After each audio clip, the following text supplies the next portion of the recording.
अस्सलाम वालेकुम। उम्मीद है सब लोग ठीक होंगे। लास्ट टाइम हम लोगों ने जो दो टॉपिक डिस्कस किए थे, एक एम्पलीफायर था, उसके बाद ओसिलेटर, और उससे पहले हम लोगों ने ट्रांजिस्टर एज स्विच डिस्कस किया था। एक छोटा सा पॉइंट है क्यू पॉइंट, जो कि बहुत ज़्यादा इम्पोर्टेंट है ट्रांजिस्टर के अंदर। इसको हम क्यूजियन पॉइंट के नाम से भी बोलते हैं। बेसिकली क्यूजिंग पॉइंट होता क्या है, इसको हम लोग किस तरह से मेजर कर सकते हैं, ये सारी डिटेल मैं इसी लेक्चर के अंदर आप लोगों को एक्सप्लेन करूँगा। बेसिकली जो क्यूजिंग पॉइंट होता है, ये वो वाली वैल्यूज़ होती हैं आईसी और वीसीई की। यहाँ से पास होने वाला आईसी और वीसीई की जो वैल्यूज़ हैं, वो वैल्यूज़ हैं जिसके क्रोस्पोंडिंग ट्रांजिस्टर जो है वो सैचुरेशन रीजन में चला जाता है। यानी कि आफ्टर दिस क्यू पॉइंट जो ट्रांजिस्टर होगा वो सैचुरेशन रीजन के अंदर होगा। सैचुरेशन रीजन के अंदर का मतलब क्या है कि इसमें से जो मैक्सिमम रिवर्स करंट आईसी की वैल्यू होगी वो अपनी पीक को पहुंच जाएगी, यानी कि मैक्सिमम आईसी प्रोड्यूस हो रहा होगा, उससे ज़्यादा आईसी प्रोड्यूस नहीं हो सकेगा। सो उस वक्त जो क्यू पॉइंट की आईसी और वीसी की जो वैल्यू होगी, उन दोनों को मिला के हम लोग क्यूजियन पॉइंट का नाम देंगे। पॉइंट से अगेन आप लोगों को ये ज़हन में होना चाहिए कि ये आपके पास दो चीज़ों के ऊपर डिपेंड कर रहा होगा, एक आईसी के ऊपर, एक वीसीई के ऊपर। अब इसको हम लोग आगे एक्सप्लेन करने से पहले डायग्राम को समझते हैं। यहाँ पे वीबीबी अटैच है, इसके ऊपर ये एरो सिंबल शो कि ये आपके पास वेरिएबल बैटरी है रियोस्टेट की मदद से। एंड सिमिलरली वीसीसी के ऊपर भी हम लोगों ने वेरिएबल रजिस्टर लगाया हुआ है, जिसकी मदद से हम लोग इस वोल्टेज को कंट्रोल कर सकते हैं।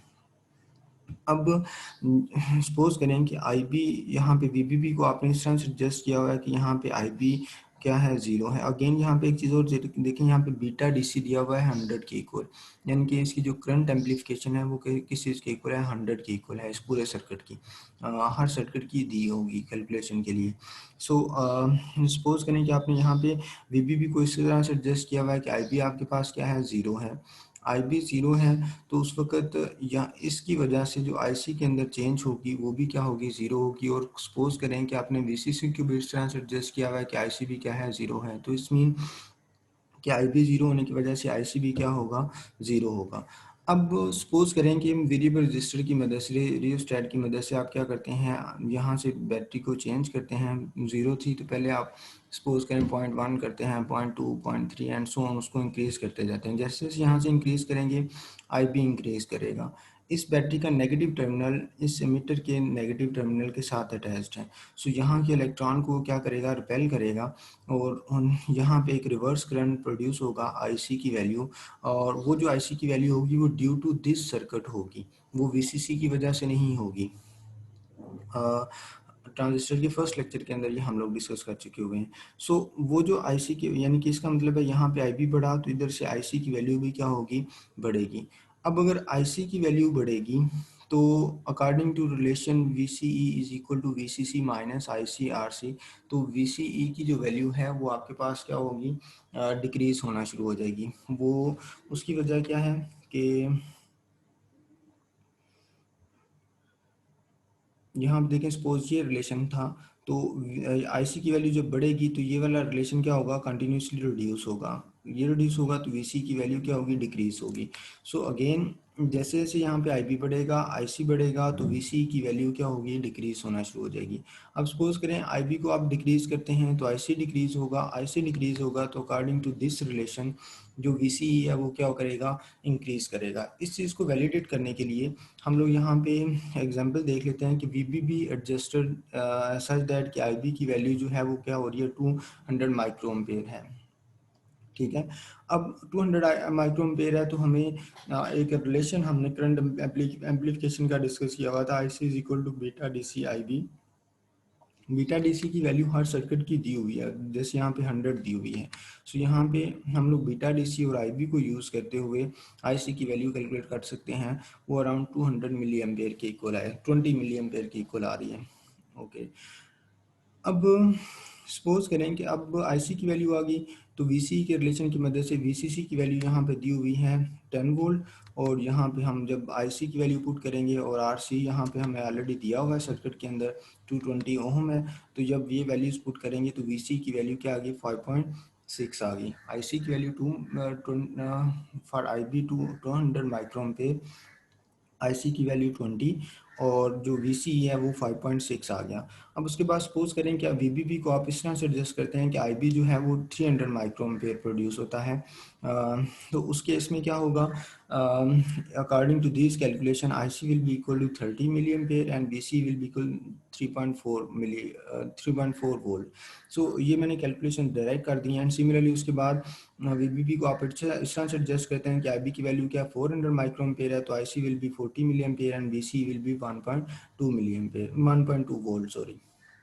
अब यहाँ पे अगर आप लोग गौर करें कि जैसे जैसे आईबी इंक्रीज कर रहा है वैसे वैसे आईसी 20 फिर 30 फिर 40 यानी कि आईसी भी इंक्रीज कर रहा है, लेकिन जैसे जैसे ये दोनों इंक्रीज कर रहे हैं वीसी की वैल्यू क्या आ रही है 5.6, फिर उसके बाद 3.4, फिर उसके बाद 1.2, यानी कि इसकी वैल्यू कंटिन्यूसली क्या हो रही है, डिक्रीज हो रही है।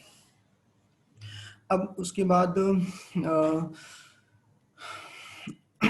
हम लोग इस रिलेशन को डिफाइन कर सकते हैं कि जैसे जैसे आई बी इंक्रीज होगा आईसी इंक्रीज होगा, वीसी की वैल्यू क्या होगी, डिक्रीज होगी। इसके vice versa I be decrease होता है तो आईसी डिक्रीज होगा, वीसी आपके पास क्या होगा, इंक्रीज करेगा। अब उसके बाद क्यू पॉइंट जो है is the value of voltage at saturation region, यानी कि जब ट्रांजिस्टर जो है वो सेचुरेशन रीजन के अंदर चला जाएगा, यानी कि for given value of I B, जब उसमें से मैक्सिमम आईसी प्रोड्यूस होना शुरू हो जाएगा, यानी कि आईसी इंक्रीज करते करते मैक्सिमम जब प्रोड्यूस होना शुरू हो जाएगा, उसके बाद आईसी की वैल्यू क्या हो जाएगी, कांस्टेंट हो जाएगी, तो उस पॉइंट को हम लोग क्या नाम देंगे, क्यू पॉइंट का नाम देंगे। और जो हर आईबी के कोरोस्पोंडिंग क्यू पॉइंट की वैल्यू होगी वो डिफरेंट होगी, और इन क्यू पॉइंट्स को जब हम लोग आपस में मिलाते हैं for different values of IB, तो देन जो ये जो लाइन बनती है इसको हम लोग डीसी लोड लाइन का नाम देते हैं। डीसी लोड लाइन जो है वो बेसिकली डिफाइन करती है कि आफ्टर दिस जो है, after this in this area transistor जो होगा वो सेचुरेशन रीजन के अंदर होगा, और बिफोर सेचुरेशन रीजन के अंदर होगा, और इस रीजन के अंदर ट्रांजिस्टर जो है वो एक्टिव रीजन के अंदर होगा, यानी कि वर्किंग हालत में होगा, और यहाँ पे वो क्या कर रहा होगा, एम्पलीफिकेशन कर रहा होगा या ऑसिलेटर के तौर पे काम कर रहा होगा। अब उसके बाद अगेन यहाँ पे देखें कि जब आपके पास आईसी ज़ीरो होगा, आईसी ज़ीरो होगा तो देन आपके पास सपोज करें आईसी जब ज़ीरो है तो उस वक्त वीसी जो है वो वीसीसी के इक्वल है, वीसी जो है वीसीसी के इक्वल है, तो उसको हम लोग किसका नाम देंगे, कट ऑफ रीजन का नाम देंगे। यानी कि जब आईसी आपके पास ज़ीरो होगा इस पॉइंट के ऊपर, तो वीसीई जो है वो वीसीसी के इक्वल हो जाएगा, और उस वक्त आईसी की वैल्यू ज़ीरो होगी तो उसको हम लोग क्या नाम देंगे, कट ऑफ रीजन का नाम। यानी कि इस पॉइंट के ऊपर वो कट ऑफ रीजन है, इससे ऑनवर्ड जब है वो सेचुरेशन रीजन के अंदर है, इससे बिफोर वो जो है फॉर डिफरेंट आईपी वो एक्टिव रीजन के अंदर है, यानी कि ड्यूरिंग दिस टाइम हम लोग उसको क्या कर सकते हैं, वर्किंग हालत में ला सकते हैं। सो अगेन क्यू पॉइंट जो है वो कम्बिनेशन है यहाँ पे आईसी और उसके कोरोस्पोंडिंग जो वीसीई की वैल्यू है, अगेन यहाँ पे आईसी और उसके कोरोस्पोंडिंग जो वीसीई की वैल्यू है for the given value of IB, यानी कि हर आईबी के कोरोस्पोंडिंग क्यू पॉइंट की वैल्यू क्या होगी, डिफरेंट होगी for a given circuit. So coming towards next, ये हम लोग नेक्स्ट लेक्चर में करेंगे। मैं अभी रिकॉर्ड करूँगा लेकिन नेक्स्ट लेक्चर में।